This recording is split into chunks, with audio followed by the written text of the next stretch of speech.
ভাই রে, ডাক্তার সাবরিনাকে কি আবার কোনো মামলায় জেলে ঢুকিয়ে দেওয়া যায় না? আসলে তিনি যা শুরু করছে তাকে জেলে কিংবা পাবনা মানসিক হাসপাতালে ঢুকিয়ে দেওয়া ছাড়া আর কোনো উপায় দেখতেছি না। তিনি করোনা সময় ভুয়া করোনার সার্টিফিকেট প্রদান করে জেলে গেলেন, শাস্তি পেয়ে বের হয়ে এসে বইমেলায় তার বন্দি জীবন নিয়ে বই লিখলেন। এসব ঠিক ছিল, কিন্তু তিনি এখন যা শুরু করছে মনে হচ্ছে তাকে আগস্ট মাসের কোনো মামলা দিয়ে পুনরায় জেলে ভরে দিলে ভালো হতো, কারণ এমনটা করলে আমাদের দেশের মানুষ একটু শান্তিতে ফেসবুক চালাতে পারত না। মানে কি বলবো ভাই, সে এখন যা শুরু করছে এতে পাবলিক প্লেসে ফেসবুক স্ক্রল বা রিলসে ঢুকতেও ভয় লাগে। কয়দিন আগে পাবলিক প্লেসে বসে একটু সময়ের জন্য ফেসবুকে ঢুকেছিলাম, হুট করে দেখি ডাক্তার সাবরিনা সবকিছু উঁচু করে গাড়ি পরিষ্কার করতেছে।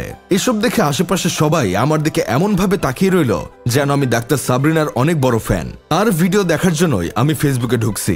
আমার অবস্থা তাও যেমন তেমন, আমার বন্ধু কেরামতের অবস্থা তো আরো খারাপ। সে তো ফ্যামিলির সামনে বসে একদিন ফেসবুক চালাচ্ছিল, তখন হুট করে সাবরিনার এমন উল্টাপাল্টা ভিডিও সামনে চলে আসছিল।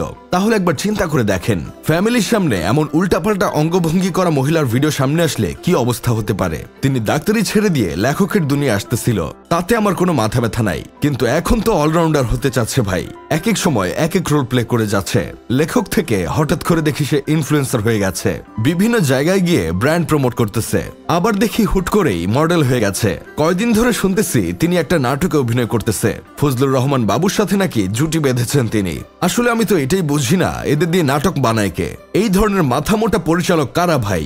ভাই একবার চিন্তা করে দেখেছেন বর্তমানে আমাদের দেশের গুণী অভিনেতাদের অবস্থা কোথায় গিয়ে দাঁড়িয়েছে? তাদের এখন এইসব নাটকে অভিনয় করতে হচ্ছে। কয়দিন আগে দেখলাম ওয়েট ওয়েট বলে আর্মি অফিসারের সাথে চিল্লানো মেয়েটাকে নিয়ে এক সিঙ্গার গান বানাচ্ছে। আবার সেই ছেলেই তাহসানের এক্স কে বলতেছে সে নাকি বস্তি, তাই এক্স এর কাহিনী টেনে এনে অ্যাটেনশন পেতে যাচ্ছে। এক অ্যাটেনশন সিকার আরেক অ্যাটেনশন সিকারকে নিয়ে কথা বলছে। আসলে দেশে হচ্ছেটা কি ভাই? আবার শুনতেছি ডাক্তার সাবরিনাকে ভাতের হোটেল ও আবাসিক হোটেলের মালিক টুনটুনি হারুন নাকি তার আবাসিক হোটেলে ব্যক্তিগতভাবে দেখা করতে বলছিল। ভাই রে, টুনটুনি হারুন তো দেখি ভালো শিয়ানা মাল আছে, সহজে কোনো সুযোগ হাতছাড়া করতে চান নাই। ডাক্তার সাবরিনা নামক টিকটকারের মতে তাকে সরকারের করোনা সময় ব্যর্থতাকে ধামাচাপা দিতেই তাকে মামলা দিয়ে জেলে ভরা হয়েছে। এসব কিছু করেছে ডিবি হারুন। তা আপনার কি মনে হয়, সাবরিনা কি প্রতারণা করে নাই? সে কি আসলেই ধোয়া তুলসী পাতা? বেচারি এতদিন কিছু বলতে পারে নাই, যেই দেখছে সরকার পতন হয়েছে সেই নিজেকে নির্দোষ বলে দাবি করা শুরু করছে। সবকিছুই ঠিক আছে, কিন্তু মাঝে মাঝে এসব উঁচু উঁচু সিংহাসন দেখিয়ে ফেসবুক কেন দূষিত করে তিনি? তাকে বিভিন্ন টক শোতে ডেকে নিয়ে উল্টাপাল্টা ভাবে রোস্ট করে ছেড়ে দেয়, তারপরও তার যেন লজ্জা হয় না। আসলে যার মান সম্মানই নাই তার আর কিভাবে লজ্জা হবে? যাই হোক, শেষমেশ আমি গোলাম হোসেন একটা কাজের কথা কই। বর্তমানে ডাক্তার সাবরিনার সব কাহিনী দেখে মনে হচ্ছে তিনি জেলেই তার ব্রেন ফেলে রেখে বের হয়ে আসছে।